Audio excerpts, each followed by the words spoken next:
नमस्कार, आप देख रहे हैं जनभावना टाइम्स। आपके साथ मैं हूं अंकिता। केरल के पत्रकार सिद्दीकी कप्पन को आज जेल से रिहा कर दिया गया।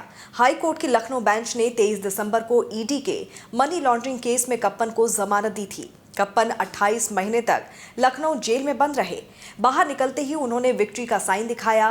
पीएमएलए एक्ट में ईडी उनके खिलाफ कोर्ट में ठोस सबूत पेश नहीं कर पाई, इसीलिए कोर्ट ने कप्पन को जमानत दे दी। उत्तर प्रदेश के हाथरस कांड के बाद जगह जगह तनाव फैल रहा था। मामले की नजाकत को समझते हुए पुलिस कोई कोताही नहीं बरतना चाहती थी। केरल के पत्रकार सिद्दीकी कप्पन मामले की रिपोर्टिंग के लिए हाथरस जा रहे थे, तभी मथुरा में उन्हें गिरफ्तार कर लिया गया था। कप्पन के साथ ही 3 अन्य को भी 5 अक्टूबर 2020 को गिरफ्तार किया गया था। हाथरस में एक 20 साल की दलित लड़की की दुष्कर्म के बाद मौत हो गई थी। पुलिस का आरोप था कि दिल्ली से मथुरा जा रहे कप्पन और 3 अन्य लोगों के पास से हिंसा के लिए उकसाने वाली सामग्री बरामद की गई। यूपी पुलिस का दावा था कि सिद्दीकी कप्पन विवादित संगठन popular front of India PFI का कार्यालय सचिव है और पत्रकारिता की आड़ में गलत काम करता है।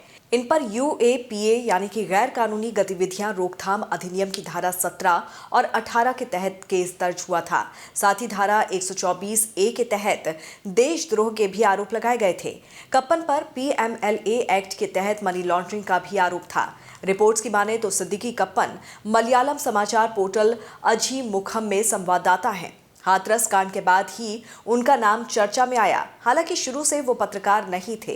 सिद्दीकी कप्पन ने कंप्यूटर इंजीनियरिंग की है। उन्होंने अपने होम टाउन वेंगारा में बतौर शिक्षक भी काम किया।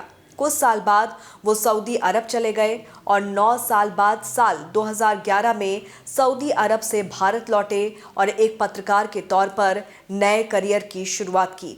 कप्पन और रेहाना के 2 बेटे 19 साल का मुजम्मिल और 14 साल का जिदान और एक बेटी महनाज है जिसकी उम्र 9 साल है। कप्पन की रिहाई से परिवार में बेहद खुशी है, तो वहीं बच्चों को अपने पिता पर गर्व है। जेल से रिहा होने के बाद सिद्दीकी कप्पन ने कहा कि press club of India Delhi में है।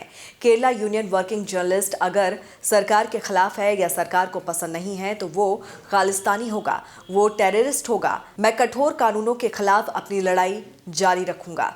बाकी खबरों के लिए देखते रहिए जनभावना टाइम्स। नमस्कार।